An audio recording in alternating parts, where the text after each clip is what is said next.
পড়ার বিষয় পক্ষ থেকে বলছি, তোমরা যারা কলকাতা বিশ্ববিদ্যালয়ে পড়ো এবং যারা থার্ড সেমিস্টারে সিবিসিএসসি অর্থাৎ পুরনো পাঠ্যক্রম অনুসারে থার্ড সেমিস্টারে ফিলোসফিতে সাপ্লি পেয়েছে অর্থাৎ CCGE3-তে, তাদের জন্য আমরা পড়ার বিষয় পক্ষ থেকে একটি খুব গুরুত্বপূর্ণ সাজেশান নিয়ে এসেছি।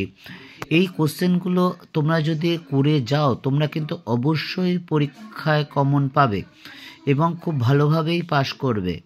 তা তোমরা যে কোনো কারণেই হোক থার্ড সেমিস্টারে পুরাতন সিলেবাস অর্থাৎ CBCS সিস্টেমে ফিলোসফি জেনারেলে যে সাপ্লি পেয়েছো, তোমরা যদি এই কোশ্চেনগুলো একটু এখন থেকেই ভালো করে প্রিপারেশন করো, তাহলে কিন্তু খুব সহজেই পাশ করে যাবে। কারণ তোমরা এই পদ্ধতিতে যারা পরীক্ষা দিচ্ছ, তারা হয় 5 সেমিস্টারে পরীক্ষা দিচ্ছ, যাদের পরীক্ষা চলছে, বা হয়তো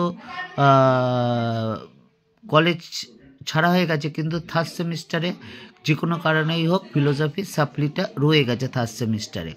কাজে এই কোশ্চেনগুলো, এবং সাপ্লি থাকার জন্য গ্র্যাজুয়েশন সার্টিফিকেট পাচ্ছ না, যেটা কিন্তু খুবই বাজে জিনিস, একটুর জন্য আটকে থাকবে। কাজে তোমাদের বলছি, এই কোশ্চেনগুলো তোমরা যদি পড়ে যাও, দীর্ঘ 23-24 বছর শিক্ষকতার অভিজ্ঞতার পরিপ্রেক্ষিতে সাজেশানটা করা, এগুলো অবশ্যই করে যাও, তাহলে কিন্তু তোমরা খুব সহজেই পাশ করে যাবে। দেখো, আমরা তোমাদের একবার মার্কস ডিভিশনটা বুঝিয়ে দিই, তোমরা জানো, তবু একবার আলোচনার সুবিধার জন্য বা আমার বলার সুবিধার জন্য তোমাদের সাথে একবার শেয়ার করে নিচ্ছি।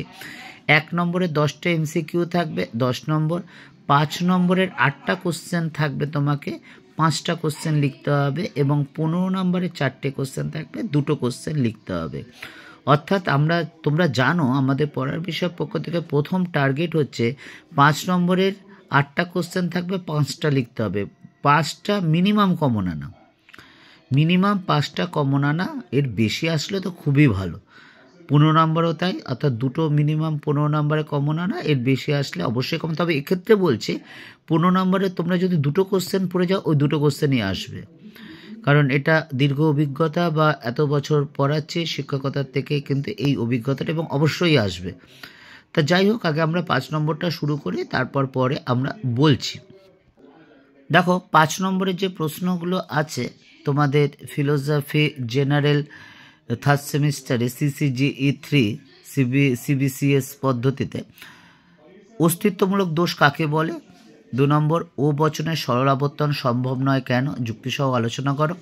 এবং তোমাদের যদি 11-12-এ ফিলোসফি থেকে থাকে, তাহলে তো খুবই সোজা লাগবে তোমাদের ফিলোসফি। তবে যাদের উচ্চ মাধ্যমিকে ফিলোসফি ছিল না, তাদের একটু কিন্তু ভালো করে বুঝতে হবে। তা যাই হোক, কারণ প্রথম 3টে কোশ্চেন কিন্তু তোমরা 4টে কোশ্চেনই তোমরা কিন্তু 12-এ পড়ে এসছো। যাই হোক, দ্বিতীয় কোশ্চেনটা দেখো, ও বচনের সরল আবর্তন সম্ভব হয় না কেন? যুক্তিসহ আলোচনা করো। 3 নম্বর, A ও B যদি সত্য হয় এবং XY যদি মিথ্যা হয়, তবে নিম্নলিখিত বচনগুলির সত্যমূল্য কী হবে? আমি আর পড়ে বলছি না, তোমরা দেখে করে নিও। এরকম যে আসবে তা নয়, অন্যরকমও আসতে পারে, জাস্ট আমরা একটা প্যাটার্ন তুলে ধরেছি।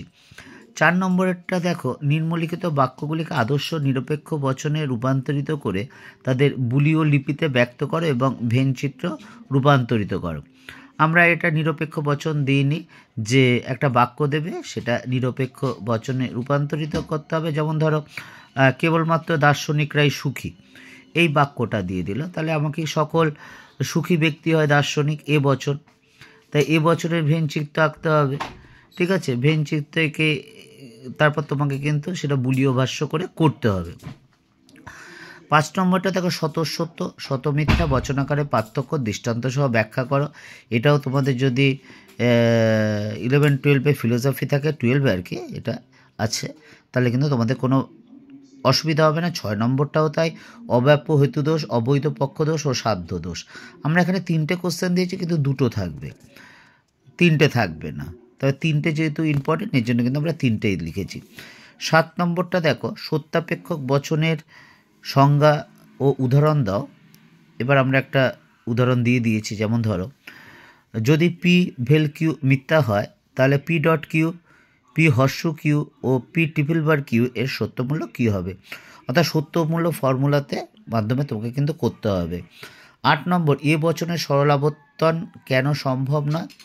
9 নম্বর, পদের ব্যাপ্যতা বলতে কী বোঝো? এ ই আই ও বচনে কোন পদ ব্যাপ্য কোন পদ অব্যাপ্য আলোচনা করো। এই 9টি কোশ্চেন কিন্তু তোমরা ভালো করে যেও। 9টি কোশ্চেন।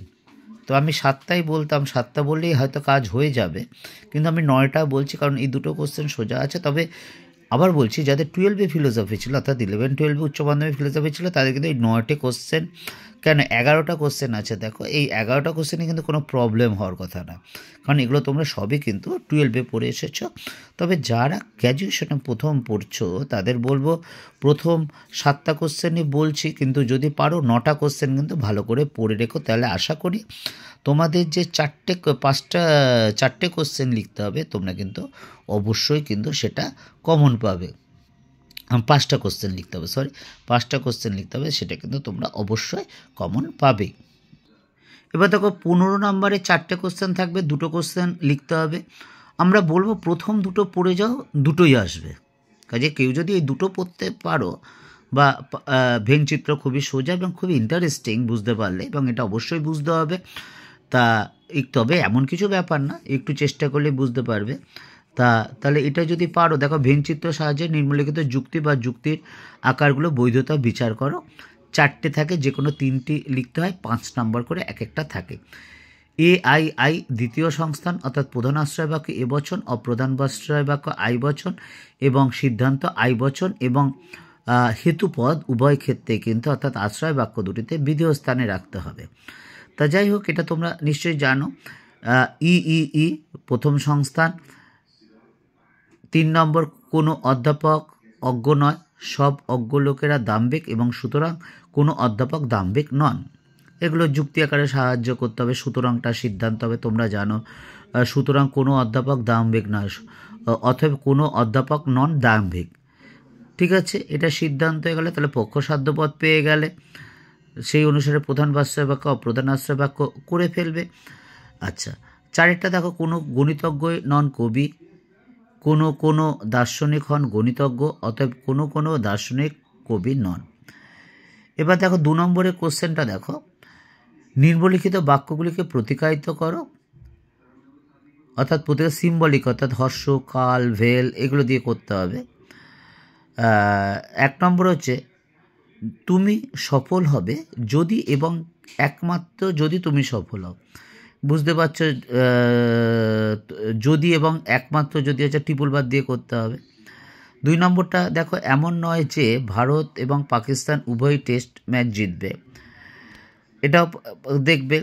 এটার সাথে একটা অংশ থাকে, আর একটা অংশ থাকবে বি পার্সনে থাকবে, নিম্নলিখিত বচনাকারগুলি সত্য শতমিথ্যা অথবা আপাতিক তার সত্য সারণীর সাহায্যে নির্বাচন করো।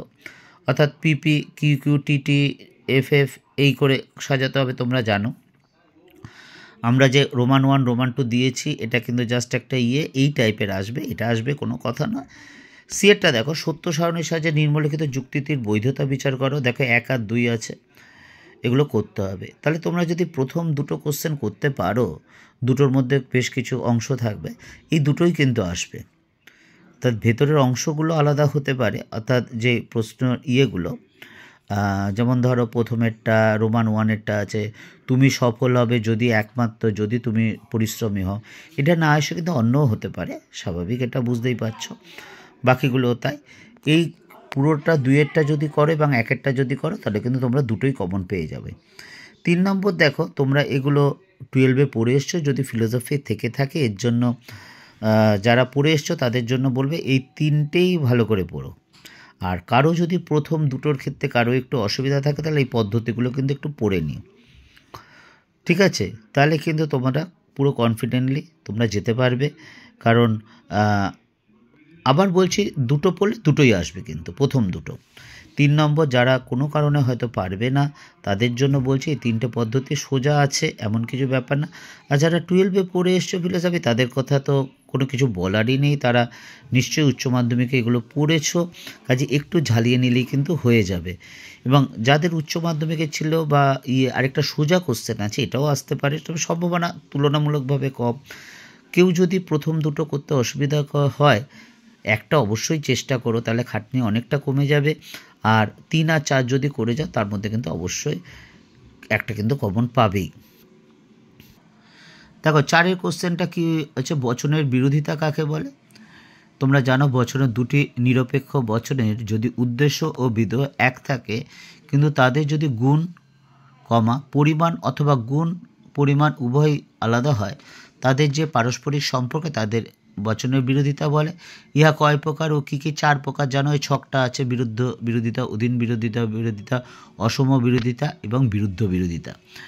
আচ্ছা, এরপর প্রসঙ্গে গতানুগতিক যুক্তিবিজ্ঞান ও বুলীয় যুক্তিবিজ্ঞানের সিদ্ধান্ত বিরোধে বর্গক্ষেত্রের তুলনামূলক আলোচনা করো। এটা তোমরা পারবে, ঠিক আছে, অর্থাৎ ওই ছকটা করে করতে হবে।